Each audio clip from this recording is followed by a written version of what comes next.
हम लोगों ने लगभग 6 साल पहले ये जो प्रोजेक्ट शुरू किया था इस एरिया में, जिसका नाम है यूपीएल सारस कंजर्वेशन प्रोजेक्ट। आप लोग सब जानते ही होंगे कि सारस हमारा अपना लोकल यहाँ का पक्षी है जो कंटिन्यूसली डिक्लाइन में था। जब हमने ये प्रोजेक्ट शुरू किया तब इसकी गिनती लगभग 550 की थी। अब 6 साल की हमारी मेहनत के काम के बाद में ये जो लेटेस्ट सेंसस है उसके हिसाब से 992 पक्षी अभी हैं हमारे एरिया में। और मैं इसका श्रेय देना चाहूँगा 4-5 चीज़ों को।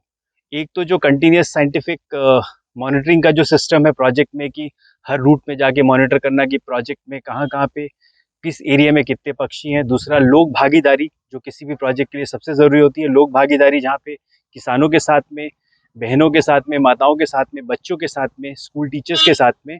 और तीसरा है कि जो गवर्नमेंट के साथ मिल के काम करना है, जहाँ पे फॉरेस्ट डिपार्टमेंट, एडमिनिस्ट्रेशन साथ में मिल के काम कर रहे हैं। और ये प्रोजेक्ट आज इस स्टेज में है जहाँ पे सबने मिल के एक ऐसा प्रोजेक्ट सक्सेसफुल बनाया है जहाँ पे हम 550 से 992 पहुँचे हैं 6 साल में। देखिए, सारस पक्षी है वो भारत में प्राइमरीली दो बड़े पॉकेट्स में मिलता है। एक यूपी में, वहाँ का तो वो लोकल स्टेट पक्षी भी है। और हमारे जो गुजरात में ये है, ये कॉन्सेंट्रेशन इसका जो है वो ज़्यादा खेड़ा में है, खेड़ा बेल्ट में और थोड़ा सा आनंद बेल्ट में। वैसे तो ये पक्षी और भी बहुत जगहों पे छोटे छोटे पॉकेट्स में, वेटलैंड्स में मिलता है, हिमाचल में, पंजाब में, महाराष्ट्र में।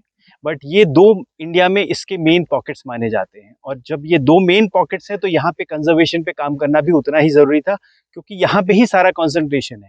यहाँ से ही हम एक सक्सेसफुल मॉडल बना के बाकी जगह लेके जा सकते हैं। सारस पक्षी की विशेषता ये है कि ये जो पक्षी है वो सबसे बड़ा पक्षी है जो जो उड़ सकता है। तो ये इसकी सबसे बड़ी विशेषता है। और दूसरी जो विशेषता है वो हमारे कल्चर में भी है। अगर आप सबको पता ही होगा, सारस जोड़े में रहता है, जो जो हमारे कल्चर से बहुत जुड़ा हुआ है। ठीक है, रामायण में भी इनका सारस का बहुत अच्छे से वर्णन है कि कैसे ये पक्षी हमारे साथ शुरू से जुड़ा हुआ है। तो ये इसकी हमारी जो जो इसका जो जुड़ाव है सारस का, वो आज से नहीं है, सदियों से है हमारे साथ। हमारा, जैसे मैंने पहले भी कहा था, कि ये जो पूरा का पूरा प्रोजेक्ट है ये लोक भागीदारी का है।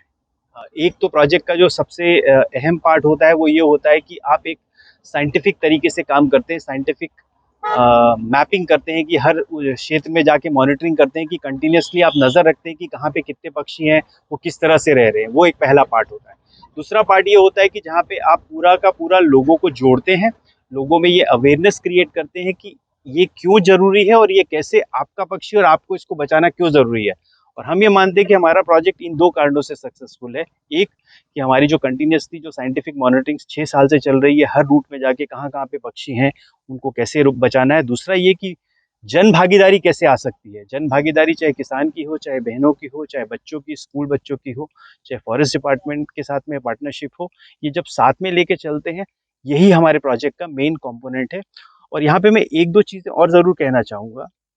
पहला ये कि आपने देखा होगा कि ज़्यादातर जगहों पे मैन एनिमल कॉन्फ्लिक्ट चलते हैं, जबकि हमने देखा है खेड़ा विस्तार में, जहाँ पे मातर में भी हम हैं, यहाँ पे ये समस्या नहीं है। वो इसलिए नहीं है क्योंकि लोगों ने इसको अपना माना है, लोग इसे अपना मान के चल रहे हैं। दूसरा ये है कि ये जो प्रोजेक्ट है वो अब सस्टेन अपने आप भी कर सकता है, क्योंकि प्रोजेक्ट में अभी आप इस स्टेज में आ गए हैं जहाँ पे लोग इसे अपना मान के चल रहे हैं। गवर्नमेंट के साथ पार्टनरशिप ऐसी है कि जहाँ पे लोग अपना मान के चल रहे हैं, तो ये प्रोजेक्ट अब सस्टेनेबल अपने तरीके से हो सकता है। तीसरा ये है कि पूरा का पूरा ब्रॉडर जो बायोडाइवर्सिटी कंजर्वेशन है, उसका कॉन्सेप्ट भी समझना ज़रूरी है, कि ये पूरे के पूरे होलिस्टिक बायोडाइवर्सिटी कंजर्वेशन में ये पूरा का पूरा कैसे फिट बैठ रहा है। तो ये जो प्रोजेक्ट है ये सक्सेसफुल इस तरीके से भी है कि ये होलिस्टिक एंगल से वर्क कर रहा है पूरा का पूरा।